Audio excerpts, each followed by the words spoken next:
Explain benefit of the securitization to the investor. तो investor को क्या क्या फायदा है, दैट इज द क्वेश्चन।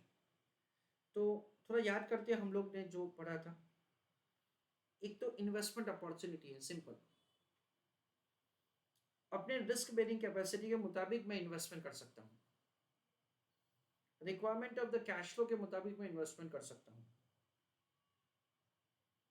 मेरा जो लीगल ऑब्लिगेशन है से स्टेट्यूटरी नॉर्म के हिसाब से मेरे को इन्वेस्टमेंट करना है, वो ऑटोमेटिकली फुलफिल होगा।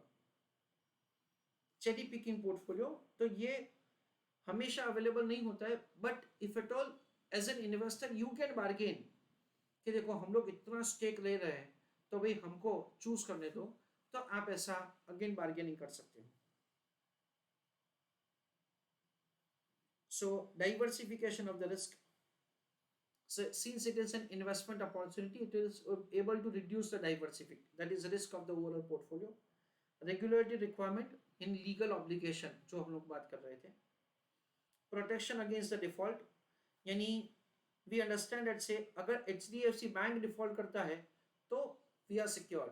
क्यों? क्योंकि वो स्पेशल पर्पस व्हीकल है, वो पूरा का पूरा अलग एंटिटी है। From the angle of investor, the entity buys the asset collectively। Diversification of the risk, purchase of the securities backed by the different types of the assets provide diversification of the portfolio resulting from the reduction of the risk। Regulatory requirement, acquisition of asset backed belonging to a particular industry, say micro industry helps the bank to meet the regulatory requirement। अगर bank कोई investor है तो, है ना, जैसे कि state bank of India ऐसा investment कर रही है से जो स्पेशल पर्पस व्हीकल है form by the HDFC bank of fund in the specific industry specific protection against default. originator may provide additional security in form of guarantee that in case of the default to some extent it will make good the same। यानी एक तो क्या होगा, HDFC bank खुद guarantee देगा, more over there can be insurance.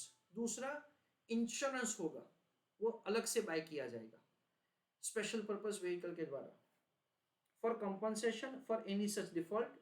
And at the same time हम लोग वो पॉइंट भी लिख सकते हैं दैट से HDFC बैंक डिफॉल्ट करेगा तो भी हमारा पैसा सिक्योर्ड है।